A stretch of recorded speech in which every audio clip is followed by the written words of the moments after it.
Почему тебе не сиделось в Канаде? Русский всегда враг сейчас, да? Русские за кадром с пистолетами, а мы под дулами. На этом подкаст закончим. Тебе вот это нельзя, вот это нельзя, вот это нельзя. Ядерка, я ее как бы в глубине души и скреп своих люблю и принимаю. Вау, мы покормили его в ресторане. Вау, он там сходил в русский магазин. Я еще не проснулся, я не понял, как мы от армян к японцам перешли так быстро. Ну, во-первых, я говорю, надо запрещакул запретить в первую очередь.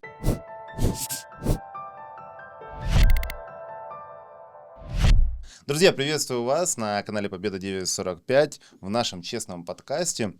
Ее постоянно ведущий я, Павел Кухаркин, Сергей Черкасский. И у нас сегодня интересная гостья, моя подруга Лара Ржантовская, популярный блогер, дорогая хурма и главный редактор Нового Медиа. Новое, не склоняем. Новое медиа. Привет. Привет. Хорошо, Привет. исправлюсь. Ну, у меня, знаешь, с названиями всегда такое. Но с чего я хотел начать наш подкаст?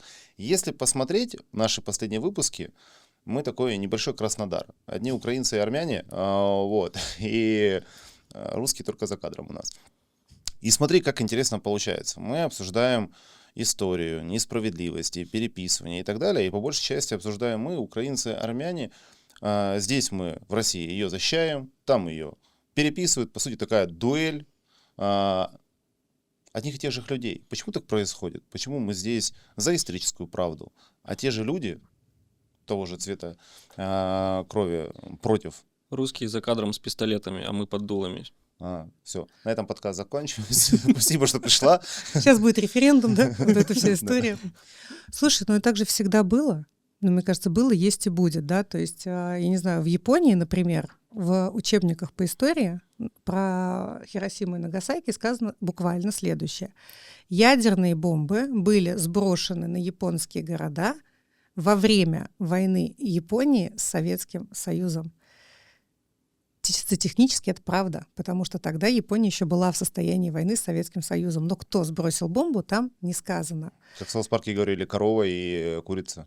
Ну вот примерно того, ну вот то же самое. Поэтому всегда будут бороться, всегда будут переписывать, потому что условно мы здесь, ходя там, не знаю, там по бульвару Пушкина, да, и так далее, мы знаем, откуда наши корни. Но Там нет же такого, что японцы в Японии, например, говорят, бомбы сбросили во время войны с СССР.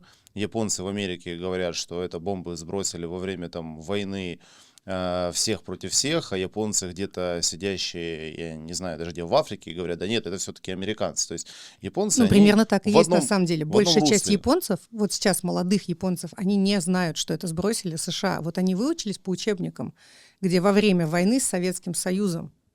И большая часть молодых японцев даже не знает, что это сбросили США. Посмотри, вот стрит-токи и так далее. Поэтому у тебя японец 70 лет скажет, что это был условно это США, и он будет знать этот факт. А 25-летний скажет, что во время войны с Советским Союзом, наверное, совок и сбросил. Я еще не проснулся, я не понял, как мы от армян к японцам перешли так быстро. Я к тому, что это повсеместная практика, и переписывание истории — это стандартная такая методичка, и каждый ее пишет под себя, под то, что ему удобно. Нам немножко проще, потому что мы можем не врать и более-менее правдиво раскрывать многие факты. Им немножко сложнее, потому что во вранье можно запутаться, но большинство людей, действительно же, не погружается глубоко в историю, помнит поверхностные факты. И вот я говорю, у японцев так, скоро у Украины будет. Помимо там выкопанного Черного моря и каких там еще достижений, да, Иисус Христос был украинцем, что у них там еще есть из приколов, но они же... нет опровержения этому, понимаешь, что есть... Да, никто не смог доказать обратное пока что. Ну тогда в чем проблема? Ларис, давай немножко про тебя. Давай. Пару слов. Я просто следил за твоим телеграм-каналом. Я еще в X за тобой следил в Твиттере. Фига себе, да, еще прям давно. давным-давно. То есть, еще, мне кажется, когда не было, я еще когда в Телеграме не сидел и еще не жил в России, то есть я уже видел, микроблогер. да, дорогая хурма, потом это стал Телеграм-канал, и для меня это всегда был такой очень патриотичный, такой прорусский, так и есть, да, какой-то империалистический даже телеграм-канал, и цвета даже похожие. Вот, но я потом, когда уже приехал в Россию, мы там познакомились, я узнал, что ты, оказывается, релокант. Да. Как и я, в принципе. Я приехал из Китая, Паша приехал. Я Паша жил в с Москве русской с времен Юрия Долгорукова. Да, вот. А ты, получается, жила в Канаде. Я родилась в Москве, я выросла в Москве. Я в 21 год уехала в Канаду получать вторую вышку. Я получила там вторую вышку, я там поработала, я вернулась домой. Вот этот момент, ты, получается, вернулась домой. Почему тебе не сиделось в Канаде? Ну, у меня никогда не было и большой цели остаться в Канаде. Просто в тот момент, когда я получила уже второе образование, я оказалась в очень идиотской ситуации. Мне было 25 или 26 лет. Все мои ровесники, кто был здесь, кто получил по одному образованию, уже начал работать, то есть там 2-3 года опыта было, они уже что-то из себя представляли. И я оказалась такой дурочкой, которая больше всех времени, сил и денег вложила в образование, и мне было, ну, не с чем вернуться, но я имею в виду просто с дипломом и идти условно работать там на 20 тысяч рублей. И мне это не очень понравилось, я решила, что я построю там карьеру. То есть у меня не было ни цели остаться, ни цели вернуться. Вот как пойдет, так пойдет. И в тот момент, когда я уже, достигла каких-то там целей по карьере, я вернулась сюда уже дорогим специалистом просто. То есть у меня цели остаться там не было особой. При этом ты не пошла сразу в медийку, насколько я знаю. Не-не-не, карьера у меня была в айтишечке. В айтишке. Вот, я сюда вернулась, пошла дальше пахать в айтишку. И вот только в 22 году, когда началась специальная военная операция, я переквалифицировалась из приличного айтишника в неприличного блогера. Начала маму позорить этим И словом. даже, насколько мы знаем, поехала как бы... И поехала, да, но это уже все такое по нарастающей было. То есть фишка была в чем? У меня до этого был маленький такой анонимный бложик, где я там раз в пару дней что-то вкидывала, какую-нибудь пакость, картавила ее в интернет и уходила дальше заниматься своими делами. А когда началось СВО, когда в нас начали просто лететь такие говна со всех сторон, просто невозможные, на нас, там, как нас только не называли, я начала вякать чуть активнее. И вот ровно на этом всем я заработала какую-то аудиторию. И когда условно там на канале уже стало там 15-20 тысяч человек, уже появилась какая-то ответственность как будто бы. И я тогда встала перед выбором, потому что у меня была и должность хорошая в айтишечке, да, я была ведущим продакт-менеджером, это серьезная история. И то есть у меня было либо одно, либо другое, потому что и туда не хватало. Но вот я бросила нормальную работу и попёрлась сюда. Получилось вроде как. У нас возникает вопрос, он связан с образованием. У нас за последнее время в студии девочка была, которая получила высшее образование в Киеве, в самом престижном университете. И это самое, пока просматриваю наш подкаст, люди были в шоке, что по таким методичкам западным настолько сильно промывают. У нас была гостья, подкаст, я не знаю, на момент выхода... 200 тысяч просмотров. Кстати, прилично. На момент выхода выйдет или нет еще этот подкаст с девочкой, которая обучалась в МГУ, то есть самом престижном вузе России. И в одном из. мы не сильно увидели разницу в некоторых программах между университетом Тараса Шевченко и МГУ. И были вопросики.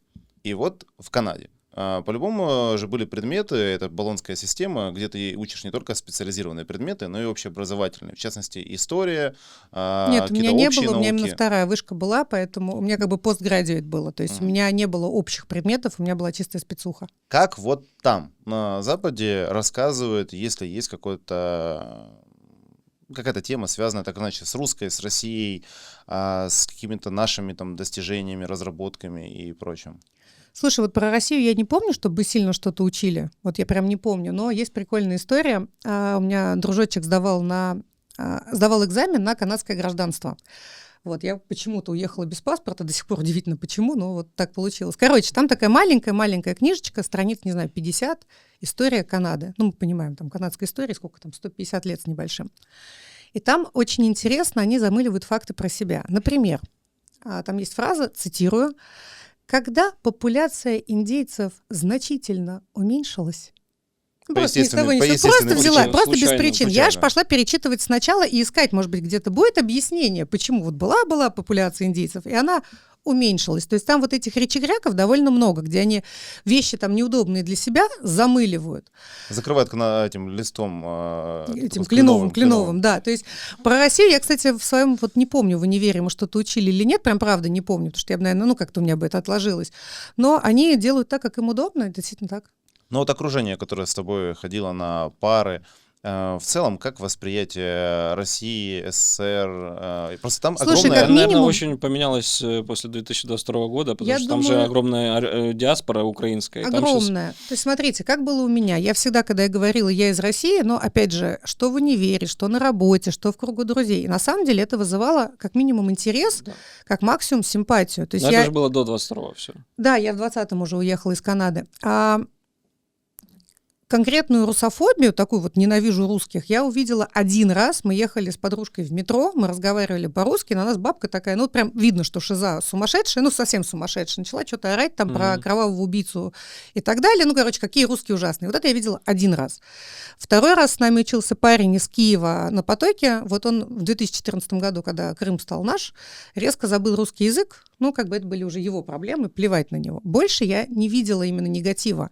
То есть, возможно, я, конечно, с украинской диаспорой, допустим, никогда не общалась, да, я с канадцами общалась. Ну, я имею в виду канадцы, ну, короче, всякие понаехи, начиная там от индусов и филиппинцев, заканчивая немцами и поляками. Но конкретно вот русофобия, я говорю, 2 раза за все время. Первый раз в метро, второй раз вот был одногруппник из Киева. Да не, Всё. мне кажется, в целом обычные люди, обыватели, они в целом хорошо относятся. Вот мы недавно с Пашей, когда были в Японии, к нам подошел испанец, говорит, можно я с вами постою на улице, типа. Мы там правила нарушали, говорит, я с вами понарушаю. Говорит, вы откуда? Мы говорим, догадайся, не знаю, from Russia. Он такой, о май гад, типа. Ну, в смысле, что ты имеешь в виду?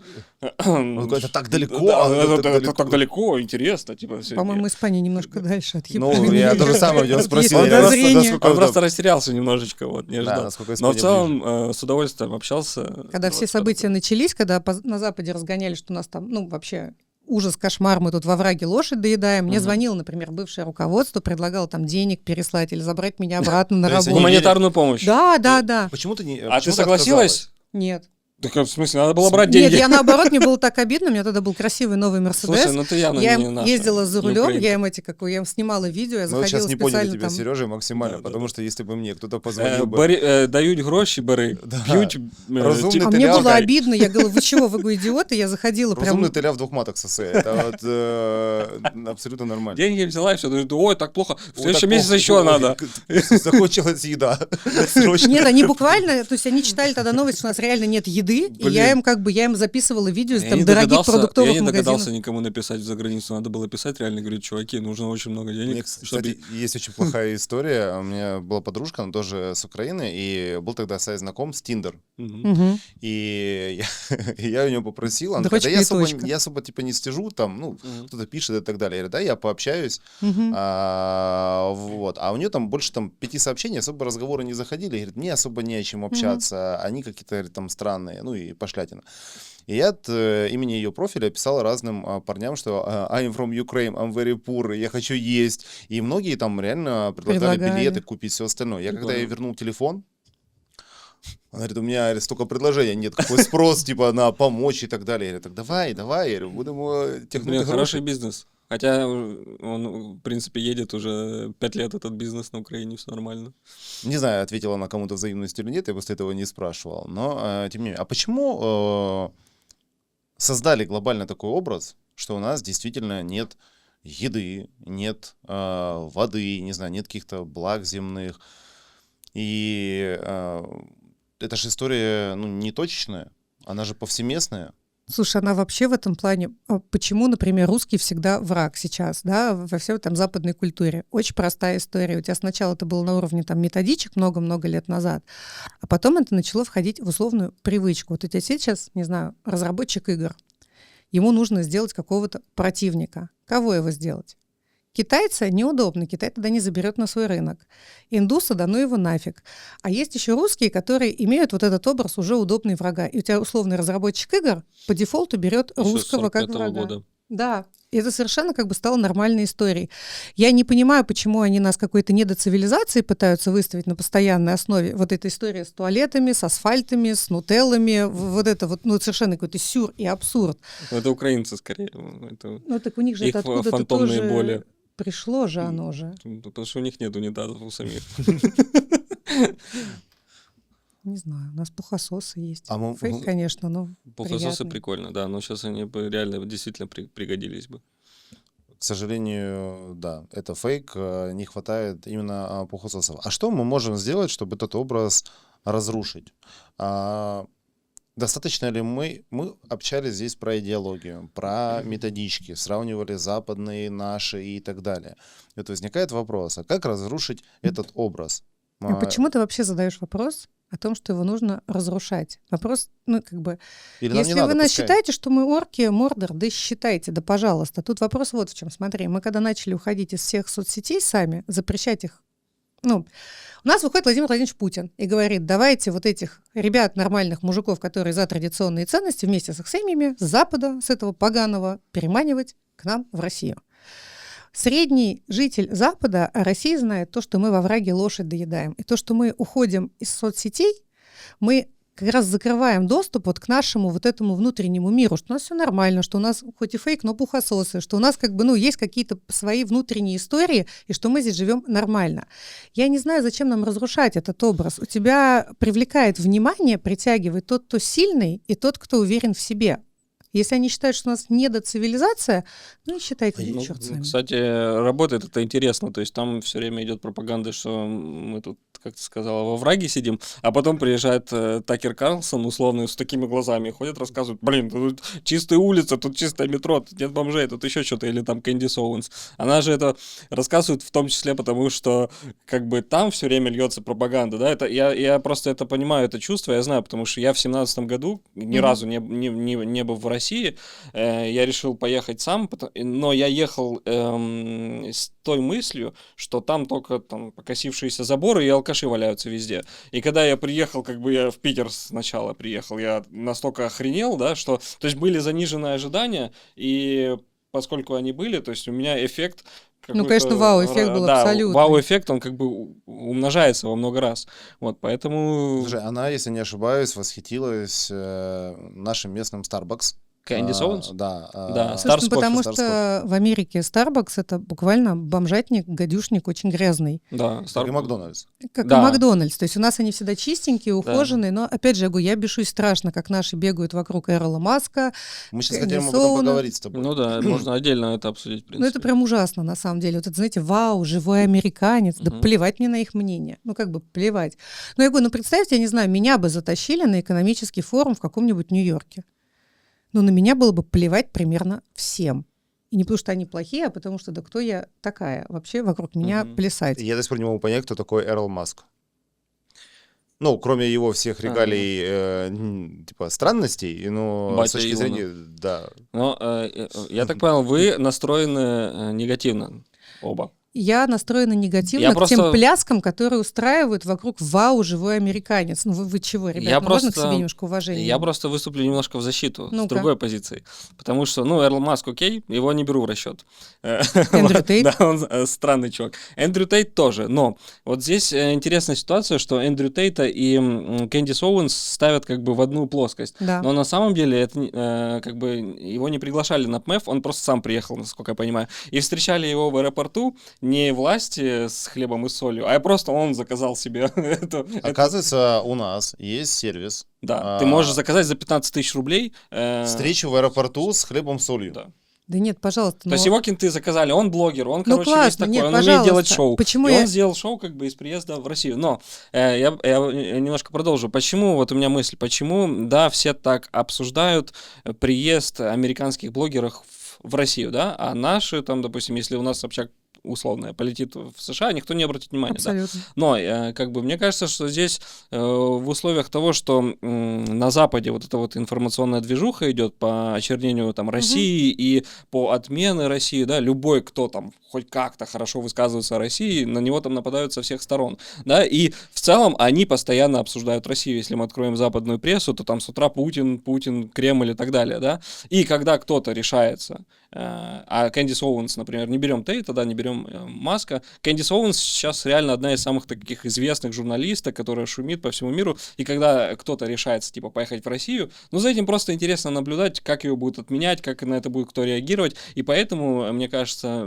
все начинают сраться по этому поводу в комментариях, причем не только русские, к ней же приходят и украинцы, и американцы, и начинают говорить, да нахрен ты туда поехал, и так далее. То есть мне кажется, что тут не из-за того, что мы какие-то такие мне кажется, плохие, что это с комплексом каким-то меньшевартости. Мне кажется, что это как раз какой-то комплекс, что вау, целая американка, она может быть сколь угодно прекрасным журналистом, но вот эта позорная фотография, когда сидит просто журналист из Америки, да, хороший, и вот эти 100-500 микрофонов туда, вау, живой американец, скажи чего-то. Ну, опять-таки, это обычное интервью, это же их работа у журналистов, подойти, что-то спросить, взять интервью. Мне кажется, немножко перегретый какой-то спрос. Дело в том, что, возможно, подходили так не только Кэндис Оуэнс, а блогеры уже мы сами расхерачили эту картинку только с Кэндис Оуэнс, такие о-о-о. Ну, потому что уже после Эрла Маска, после Такера Карлсона это вызывает уже исключительное раздражение абсолютное. Ну, Такер Карлсон молодец. Он взял интервью. Нет, к нему вопросов нет. Да. Вопрос к той клоунаде, которую вокруг него устроили. Вау, мы покормили его в ресторане. Вау, он там сходил в русский магазин. И вот эти 500 миллионов новостей о журналисте. Ребят, он кто? Нет, он самый известный, наверное, в мире журналист сейчас. Ну нет. То есть ты против того, чтобы мы глобально настолько уделяли этому внимание? Нет, вы хотите приехать, пожалуйста, приезжайте. Препонов ставить не надо. Вот есть русская виза, ты приехал, ты снимаешь. Да. Не надо как бы сеть ограничивать. Но устраивать вокруг клоунаду... А может быть, это как раз наша ментальная особенность гостеприимства? Вот если ты придешь в американскую семью, ну, если они сильно захотят, может быть, и стейк пожарят. Нет, крылышки из KFC дома поешь. А у нас, когда в гости приезжают, даже люди, которые живут условно там не знаю, с Балашихи в Мытищи приехали друг к другу в гости, вроде не самое большое расстояние. С солью. Да, уже хлеб, соль, столы ломятся и так далее. Может быть, после Эндрю Тейта я узнал, что еще можно заказывать себе казачий хор, чтобы он с тобой приезжал вместе. Блин, я очень хочу, я надеюсь, выйдут какие-то рекламодатели к нам. Я хочу путешествовать и в каждом городе, чтобы мне хлеб, соль, казачий хор. Это вообще несложно организовать. Да, представляешь? И может быть, наоборот, американцам нравится, когда они приезжают, им на них даже плевать самой Америки. То есть они там ходят, и американцы... Вот в том-то все дело, самой Америке на них плевать, и мы тут начинаем устраивать цирк с конями. У него 11 миллионов подписчиков, там Нет, все американцы с точки зрения просмотров, его. да. Ну, то есть, когда он идет по улице, там, не знаю, Нью-Йорка, то не прибегают все вместе, о, ты вышел там и так далее. То есть это нормально. Он съел бургер, вау. Не знаю, мне это раздражение какое-то вызывает, именно какое-то такое, Напишите свое мнение. Насчет пожарить стейк, у меня есть интересная история про американцев. Я когда жил в Китае, у нас была комьюнити, да, иностранцев, то есть там были все народности. Да, то есть все народности, такая межнациональная община, можно сказать. И у нас был конкурс, типа, нужно было приготовить свое национальное блюдо. И там мы, значит, украинцы там варят, значит, борщ, русские там какие-то вареники, пельмени какие-то делают, значит, там африканцы какие-то там ужас что делают, индусы там, понятно, свое карри выставили. Короче, все каждый что-то приготовили. И стоит стол американцев, и они просто пошли, купили в KFC крылышки и поставили. Хитро. Да. Перейдем к такой теме, достаточно остренькой, но чтобы все понимали, учитывая специфику нашей площадки YouTube, мы будем некоторые вещи говорить завуалированно, либо не называть своими именами. Ты руководишь региональным СМИ. Да. Не будем уточнять регионы, у YouTube могут быть вопросы, но я думаю, вы можете все догадались. Перейти. Их 4 штуки, если что. Да, их 4, да, таких. 4 региона российских, где ты руководишь СМИ. И на самом деле я считаю, что это достаточно сложно, учитывая то, что долгое время совершенно был иной подход к медиапотреблению региональному. Скажем так, вот что ты для себя отметила, чем наш подход отличается от, скажем, это все равно западная методичка, от западного с точки зрения формирования смыслов для людей, которые проживают. Интересно послушать уже практику. Мы про теорию поговорили, а вот... Слушай, мне в этом плане сложно говорить, потому что я плохо знаю западную методичку. Я ее плохо знаю. Я знаю, как приходим мы, как подходим мы. И, например, когда мы запускали новое медиа, наша задача была дать, такую, скажем, инструкцию к жизни в России. Потому что не только же у людей флаг, гимн и валюта поменялись, да, а, не знаю, пенсии, поступление в институты, не знаю, вот все что угодно, да, вот весь вот этот бюрократический обвес большой-большой-большой страны. И мы хотели дать такую немножко инструкцию к России. Честно, я не знаю просто, как Запад работает. Точнее так, я вижу вот эту пропаганду а-ля Геббельс, такую условную, да, и повторение заведомой лжи, но я с их методичками знакома плохо. Просто, можешь рассказать, как вообще выстроена работа в этих регионах? Мне просто интересно даже послушать с точки зрения практики, потому что все время обсуждаем какую-то теорию, там где-то что-то... Да, из того, что я просто добавлю, вот, Сережа, из того, что я вижу. То есть какие проблемы? Мы приходим и сразу пытаемся донести какие-то сложные материи. Да, Прям большая проблема с этим, да. на вам сразу пачку такую том истории, которую никто не учил. Вот, пожалуйста, Высшие ценности, А то, что традиционные. говоришь, западная методичка, она работает с точки зрения просто вызывать эмоцию. То есть там наполнение нулевое, но очень много эмоций. Вот. Какой у тебя подход? Как глобально это все реализовывается? Слушай, да, наши И в тех условиях. В тех условиях, там условия сильно отличаются тем, что обстановка не мирная, и многие вещи ты не можешь показывать и не можешь говорить с точки зрения банальной безопасности людей, как журналистов, так героев, как персонажей. Ты очень многие вещи вынужден замалчивать просто там, потому что ты бережешь людей вокруг себя, да, как героев твоих репортажей, так и самих журналистов. И действительно у нас большая есть проблема в том, что мы приходим и начинаем напихивать сразу много историй, смыслов и вот этого всего, и у людей нет внутренней мотивации, потому что они плохие люди, сидеть и вот в этих смыслах разбираться. Мы попробовали сделать проще, мы попробовали говорить вот человечным, простым языком. Более того, мы когда нанимали журналистов, мы почти целенаправленно не нанимали профессионалов, которые много-много лет в индустрии, которые будут... Я бы мог у вас устроиться. Вот. Мы искали молодых ребят, которые будут вот голосом своего города, которые будут жить в этом городе, которые будут видеть происходящие события, и где-то там уже аккуратненько мы подплетаем какие-то свои смыслы. Но мы стараемся... То есть людей вы по месту? По месту, да, по месту. У нас прям буквально вот ребята сидят по городам, по там одному, по два человека в городе, не больше. Ну вот я когда смотрел, как работают разные СМИ, приезжаю там с выставками, это все здорово и круто, но как будто бы действительно это настолько тяжело воспринимается. И приведу пример с моего личного общения. Я приезжал к руководству одного региона, там с лекцией небольшой, и они меня спросили, почему иногда эти смыслы очень тяжело воспринимаются большинством людей. Я говорю, потому что вы сразу начинаете рассказывать про сложные материи. Там Екатерина Великая, там Потемкин, какие-то называют фамилии. Сейчас я перебью, очень простая вещь. У нас сейчас вся страна ринулась защищать традиционные ценности. Давай так. Все же слышали про них, про защиту. Да. Сколько их штук? 10, кажется. Кого? Традиционных ценностей? 10 или 12. Давай цифру назови. Я думал, одна, она большая, глобальная, традиционная. Вот их 17 штук. 17. Это конкретный список. У нас сейчас все дружно бегают, дружно их защищают, но никто не знает ни сколько их, Сейчас, подожди, ни какие они. Их 17 штук, кажется. Угадал? Да, он угадал, я знаю, 17, я помню. Назови первые 3. Семья. Короче, у нас все бегают, все их дружно защищают, дружным скопом. Но народ даже не так. Защищакулы вот эти вот не знают даже количество в большинстве случаев. Не говоря о том, что не имеют... Ладно, ты нам расскажешь немножко про вот это проблема. Про традиционные ценности. Можно не я, пожалуйста. Понятно. Нет, я их читала, я как бы пытаюсь про них, пытаюсь вообще вникнуть в то, что мы защищаем, но я тебе к тому, что вот сидят 2 журналиста, 2 человека, которые постоянно в информационном поле, которые постоянно видят, слышат традиционные ценности.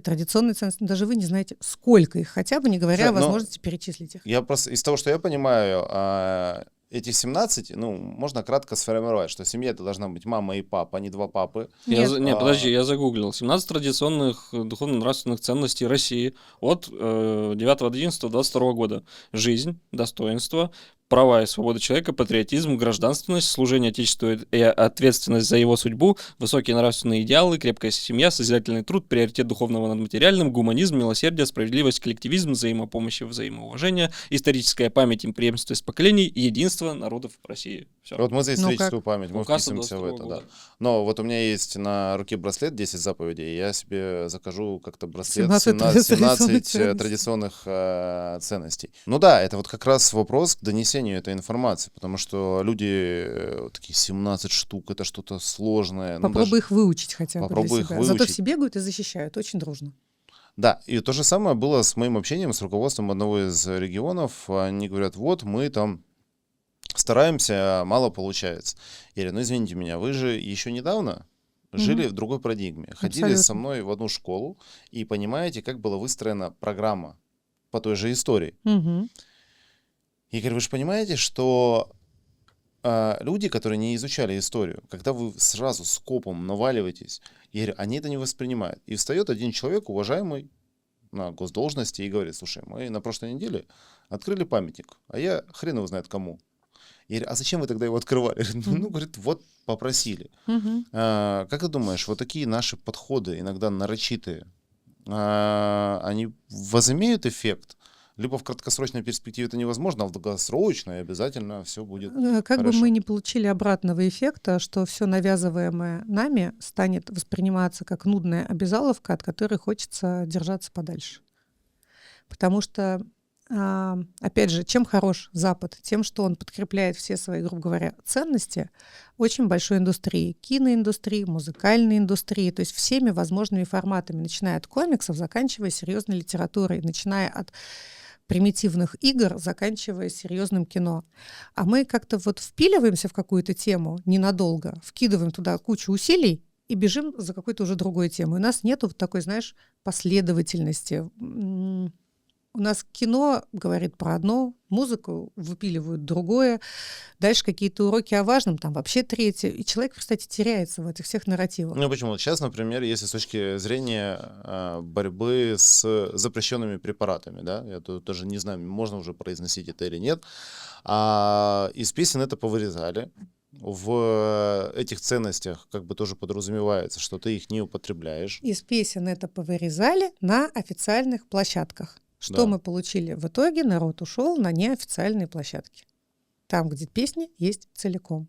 То есть здесь, понимаешь как? Усилия вроде как есть, а эффект получается ровно обратный. Потому что, условно, когда ты платишь за какую-то подписку, там, в ВК-музыке или в Яндекс.Музыке, тебе начинают просто убирать песни одной за одной, либо что-то запикивать, либо что-то вытаскивать, ты уходишь туда, где ты можешь послушать любимый трек целиком. То есть усилия понятны, но они ведут к обратному эффекту. При этом на одной из площадок, не буду называть ресурс, чтобы не обвинили потом, может, они просто снесут к этому времени, есть целый плейлист, удобно сформированный, это наша площадка, российская, песни УПА. Вот, экстремистская организация, рассортированы удобно, прям можно сохранить там целым плейлистом, не надо по одной искать и так далее. Я это сделал скриншот и задал вопрос. Нормально ли это? То есть я там слушаю песни, где там запикивают некоторые вещи. Запрещенные Наших российских препараты, да. рэперов. Артистов, там, да. А там есть прям, не запикано ни одно слово. Ни про ножи, ни кого резать, как маршировать и так далее. Но вот учитывая такую вот специфику, я просто вот был в марте месяце в Узбекистане, и таксист узнал, что я приехал из Москвы, и он мне включил этот кальянный рэп. Хали, навали или еще чего-то. С такой гордостью он говорит, это лучшее, что делала Россия для нас. 1 миллиард прослушиваний, только я, наверное, 500 000 типа прослушал и так далее. Я понимаю, что насколько прикольно вещи, которые сами собой появляются, влияют на культуру ближайших там стран не только. Как ты думаешь, вот если мы будем как бы даже для себя это ограничивать, мы можем бороться за умы тем, конечно, кто не можем. вне? Еще раз, вот чем, опять же, хорош Запад, не то, что я там Хвалим сильный Запад. апологет, да, ну хвалим Запад. Они условно молодому любому человеку говорит, приходи к нам, мы тебя любим любым, какой бы ты ни был. Вот тебе полный набор всего. Вот тебе кино, вот тебе музыка, вот тебе вот это, вот это, вот это. И тебя сначала затаскивают в свою парадигму, а потом начинают уже промывать мозг, да, и рассказывать, какой вот Запад хороший, какие там ценности и так далее. Что получается у нас? Мы изначально условному подростку говорим, тебе вот это нельзя, вот это нельзя, вот это нельзя, выучи традиционные ценности, вот это не слушай, вот это не слушай. И мы в заведомо проигрышной позиции оказываемся, потому что условный подросток идет и начинает слушать Запад, где все можно, потому что люди не любят ограничения, внимания, да, сейчас я секрет большой открыла. И мы действительно будем сейчас проигрывать в битве зумы, потому что эти безумные запрещакулы делают все, чтобы отвратить от себя как можно большее количество людей. Все. А как тогда глобально защитить наши ценности, интересы, ту же историческую память, и при этом не превратить все во вседозволенность, когда на эти вещи будут лить негатив? Слушай, это большой и сложный вопрос. Но, во-первых, я говорю, надо запрещакул запретить в первую очередь. Слушай, это сложный вопрос, это большой сложный вопрос, но я считаю, что свои какие-то достижения, свои ценности нужно продвигать через поощрение, через модное. Что по твоему мнению, есть с шильдиком с надписью Made in Russia, либо Балет. сделано... Космос. Это то, где мы сейчас лучше и Из были. современного, то есть космос, это, по сути, мы начали в 60-х. Вообще программа Балет русский, атомные электростанции. Это тоже мы там впереди планеты всей. Русская мода, кстати, очень неплохая. Русская косметика начала что-то делать. То есть, не надо пытаться быть лучшими во всем. Это не получится. Не потому, что мы плохие или какие-то бездарные, но просто лучшими во всем быть невозможно. Русская мода, русская косметика, русский космос, русский балет, русский атомка, ядерка. Давайте быть лучшими в этом. Не знаю, русский в конце концов. И такой-то, да. Есть iPhone. Ты берешь и носишь как бы такой символ IT-прогресса Соединенных Штатов. Это такое носимое устройство. Просто ядерка, я ее как бы в глубине души и скреп своих люблю и принимаю, но в сумку я положить не могу. Можем ли мы, как ты думаешь, прийти к тому, чтобы был какой-то условный девайс, не знаю, какая-то штука, которая будет настолько популярна, что по всему миру будут ходить и сделать, круто, это Made in Russia, и сумрачный гений русского инженера, он всегда был таким. Я напомню, что у нас радио изобрел Попов, которое потом всей планеты исполнилось, господи, всей планеты использовалось. Поэтому я думаю, что, может быть, что-нибудь придумаем классненькое. Какое-нибудь напутственное слово от тебя для всех тех, кто смотрит нас, у нас очень широкая география на самом деле, и все как бы поддерживают те самые ценности, хоть мы их все не знаем, поддерживаем нашу историческую справедливость. Иногда хочется какую-то порцию позитива, это то, что нас вместе объединяет, и чтобы сказать, да, я тоже с вами, мы здесь, мы вместе. Позитива. От тебя сейчас. Хочешь негатив, тоже можешь. Нет, натолкни меня на какую-нибудь мысль, я прям туплю сижу, даже не знаю, в какую сторону сказать. На любую. Какое-нибудь поддерживающее, мотивирующее, потому что сейчас у многих... Расскажи, как стать блогером. Никак не делайте этого. Работайте на нормальных работах, у вас будут отпуска, выходные, а не это ерунда. А как не сойти с ума в этом информационном шуме и в этой повестке негативной, которая сейчас нас окружает со всех сторон? Перестать заходить в Телеграм, заблочить его нахрен. На самом деле, да, перестать, наверное, читать новости. На многие вещи вы повлиять не можете, вы просто лишний раз переживаете. Не знаю, наверное, только так. Только огораживать себя от того, что вас лишний раз выбивают из колеи, не более того. Спасибо тебе. Друзья, я напоминаю, что самые залайканные комментарии у нас получают подарки от нашего движения Победа 945. Подписывайтесь, ставьте лайки, пишите комментарии. До новых встреч. Пока.